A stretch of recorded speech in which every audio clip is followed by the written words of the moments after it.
Hello, my friends, and welcome back. Thank you very much for being with me again today. Zelensky claims that Putin is not preparing for peace. Why would he? Well, I will provide you a chronology of events to show you why Putin will not get ready for peace yet. I will show you how the Russian population supports the war in Ukraine. About 80% in the latest opinion poll. So if you have a population who supports that kind of war and you're the leader and you do what the people want, isn't that democracy? Okay. We have a few statements coming from the Ukrainians who are saying how they would negotiate with the Russians, under what conditions. And Zelensky is ready to meet Trump whenever, he's ready for Trump. Let's go over about 5 articles here, starting with the most imbecilic one. Remember, I will make a chronology of events, and I would like you to put yourself into, let's say, any Russian leader's shoes, and see if you would be ready for peace now, if you were not preparing yourself for war, which you are right now, at war with some imbeciles in the West. Here, this article from Ukr War. This is from the 12th of February 2025. Zelensky on Russian night attack. Putin is not preparing for peace. Why would he? Under the Russian interpretation of reality, they are under attack. Their country is attacked. Their country is attacked. By what? By foreign interests. They want to destroy it. They want to take over. So under their representation of reality, understanding of what's going on, why would he prepare for peace? They tried since 1991 to stay peaceful. And the other guys were not preparing for peace. Were preparing to get closer to Russia and eventually kneel it. They almost did it during Yeltsin times. Until 2000, they were on it. And Putin came over and he disagreed with that.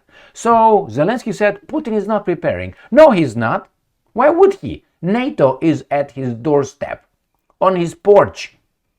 Why would he prepare for peace? The time for peace is not now. You want the guns to speak? Okay, they speak now. That's the first one. Second one, let me show you the opinion poll right here. According to Ukrainians, Russians back war but crave peace.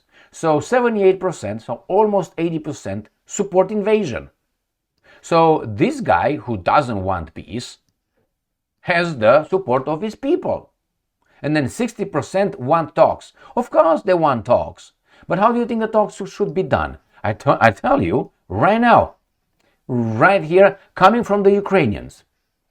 New Voice of Ukraine. Ukraine open to peace talks, but only from a position of strength.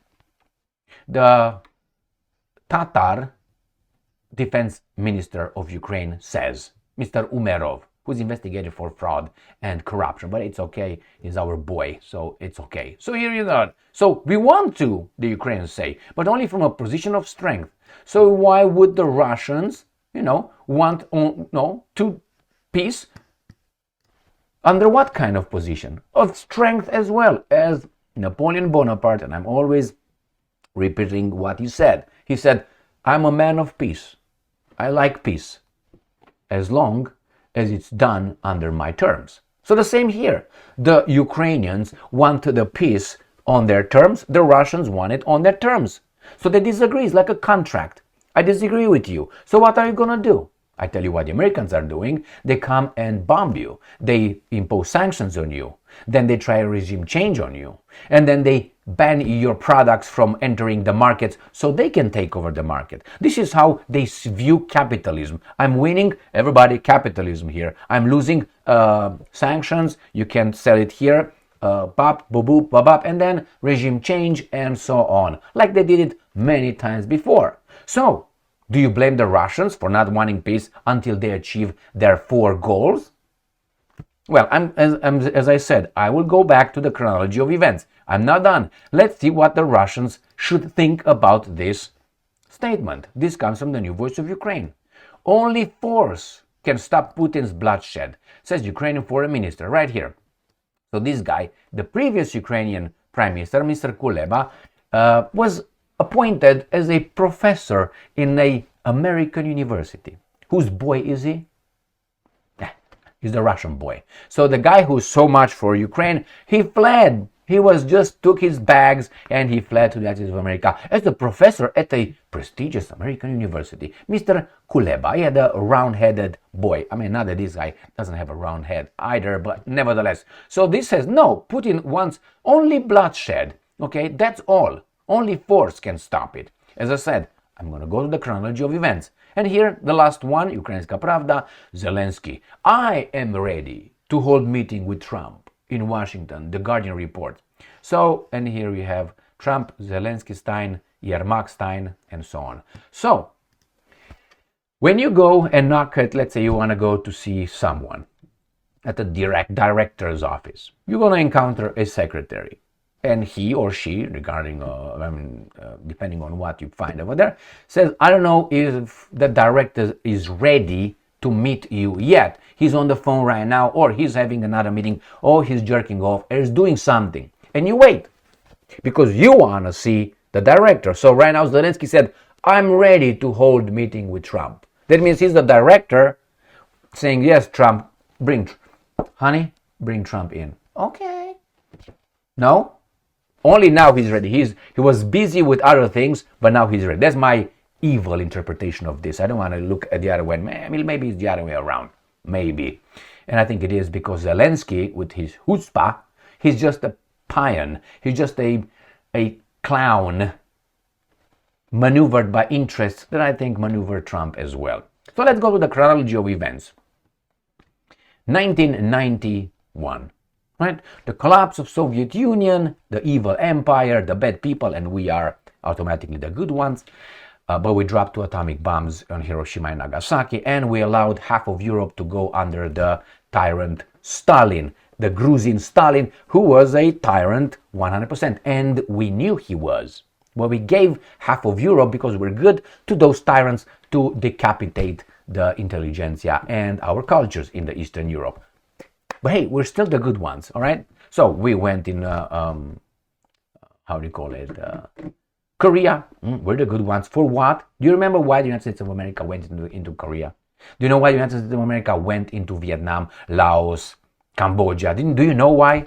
Well, I'm giving you a hint. France. In Korea, it was the Indochina. And we went to help France. Because France was losing its colonies in Indochina, been uprising, a communist uprising. So we went to help the colonial France in Indochina. Go and read the fucking history. And we went to help. So was that a good war? Oh yeah, we fight against the communists. It was not that. We fight for the colonial France who were losing. That's why we went over there. That was the initial reason. And then they switched it for the baboons. We went over there because the communism is spreading over there. The same thing, do you remember how we got into Vietnam War? Where 55,000 American people died, young people, on a lie. Like, I don't know, the bombardment of Iraq, remember? The Gulf of Tonkin incident. We, the Americans, our navies, the ships, parked by the, Vietnam, got attacked, or a lie, by the Vietnamese. And then we have to respond. That was a lie. How many died? At least 55,000 Americans. Anybody guilty? Anybody court-martialed? Nah, no. Why? It was an acceptable one. And so on. We can go to Saddam Hussein. So 1991, the evil empire collapsed.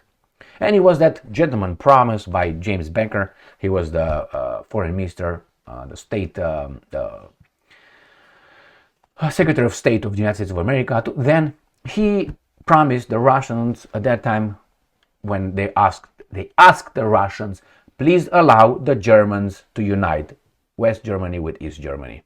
And the Russians said, yeah, we will, but in exchange for that, we will not move the NATO alliance 1 inch east towards you. So allow them to unite, which the Russians allowed them. That means taking their troops from there. They could have kept them over there. But nevertheless, they lie anyway. So they moved them on this agreement. Okay, no inch of alliance. And the alliance moved from that side to its borders. Correct? Correct. So Estonia has a border with Finland, now has a border, right? Not has a border. Finland is now a NATO member state that now has border with. Then you have Norway, NATO border with Russia. Romania is over there across from the Black Sea. Now they wanted Ukraine. They will want, obviously, Belarus with the Poles next door and the Baltic states. So who moved towards whom? That's an attack. That's an aggressive move towards me. Don't tell me that garbage that NATO is a defensive alliance, because nobody attacked NATO in 1999 from Yugoslavia. Nobody attacked NATO from Libya. Nobody attacked NATO from Iraq, from Afghanistan. Nobody attacked NATO in any, or Syria. NATO was not attacked. So the defensive alliance was not an defensive alliance. So they moved towards the Russians. That's enough for you to feel threatened by NATO coming over after they broke their gentleman agreement. It was not anything signed, but you need to sign papers when you talk with someone, like your neighbor, or with your wife, or with your husband, or whatever you want. Hey, sign right here. We're going to meet today for lunch, okay? No, we're going to meet there. No, you have a word. You're a gentleman, or you're a lady. So the Russians don't want to stop. No, they won't. You got the Russians rolling, and they will not stop. They're baboons if they stop, and they all know it. These guys don't want to stop. They want to take over. Red Rover. What are you talking about?